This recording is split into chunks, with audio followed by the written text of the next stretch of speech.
북한의 김일성이 당신을 통일정부의 대통령으로 모시겠다고 그런다. 한번 우리가 만나보자. 그렇게 해서 김구는 거기에 넘어가게 되죠. 그래서 아무 대책 없이 소위 말하는 남북협상이라고 하는 이름하에 북한을 갑니다. 소련이 짜놓은 각본에 놀아날 거라는 것을 본인들도 알고 갔어요. 그 보면은 그런 얘기가 나와요. 이제 우리가 거기 가면 이용당할 문제를 어떻게 해결할 거냐, 뭐 그런 걱정까지 하면서 북한에 갑니다. 토론을 통해서 의사결정이 되는 게 아니거든요. 각본에 따라 진행되는 거에 이제 들러리를 쓰는 거죠. 우리나라 장개석의 대리인으로 와 있는 그 유어만이라는 사람이 1948년 7월 11일, 그러니까 50선거가 있고 김구가 남북 협상을 하러 갔다가 와서 김구가 나름 굉장히 이제 현실 정치에서 실패한 셈이죠.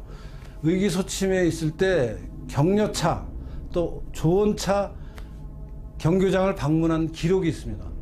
그게 이제 비밀 문서라고 이게 분류가 되면서 이제 유어만과 김구가 나눈 영어로 된 문서가 있는데, 그 문서에 보면은 북한에 가서 봤더니 북한은 이미 군대가 엄청나게 강력해서 소련이 도와주고 북한 군대가 내려오면 남쪽은 아무리 열심히 지금부터 방어를 해도 이길 방법이 없다. 북한이 내려오면 그냥 남한은 끝이다. 근데 내가 왜 이승만을 도와주느냐, 이렇게 얘기해요. 다른 말로 하면 북한이 내려오는 것을 예측하고 있는 거예요. 그리고 내려오면 우리는 도저히 생존 못한다, 진다. 대한민국이 건국이 돼도 북한에 의해서 통일됩니다. 나는 그때를 기다리기에 이승만 박사 주도로 대한민국 건국에 참여할 수 없다고 대한민국을 반대했습니다. 이 사람을 우리나라 사람들이 김구는 우리 독립의 주역으로 생각하고 애국자로 생각하는 것이 잘못이요. 대한민국 건국을 반대한 사람이야. 조선 정치 정세에 관한 결정서라고 하는 문서에 사인을 하게 됩니다. 거기에 참가했던 모든 정당 사회단체가 사인을 해요. 그러면 그 내용이 뭘까요? 간단하게 말씀을 드리게 되면은 북한을 민주기지로 삼아서 남한도 동일한 민주개혁을 추진해야 한다라고 하는 내용의 성명서입니다. 바꿔 말하게 되면은 남한도 북한과 같이 소비에트화 시키겠다, 공산화 시키겠다라고 하는 문서에 사인을 한 겁니다. 이건 명백한 반역이죠. 그래 놓고 5월 달에 5월 30일인가에 돌아오면서 뭐라고 성명하는지 알아요? 외국 군대가 철수해도 북한은 절대 남침하지 않는다라고 공개적으로 발언해요. 공개적인 발언은 그렇게 하고 유어만이랑 비밀회담할 때는 북한이 내려온다고 얘기하고 있는 거예요. 완전히 이중적이죠. 김구의 위선이죠.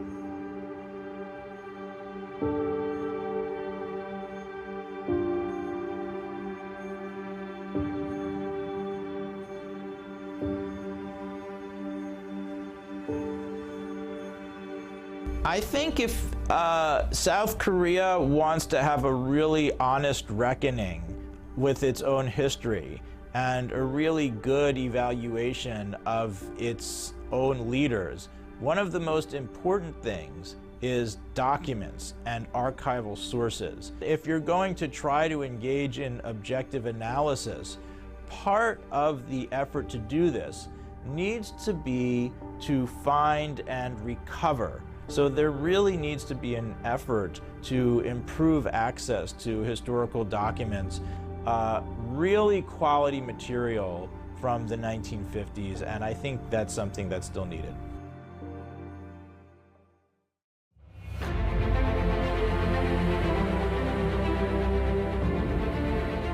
이 차 대전 이후 신생 국가들 중에서 민주주의를 바로 도입을 해가지고 성공한 사례가 없습니다. 성공할 수가 없는 체제죠.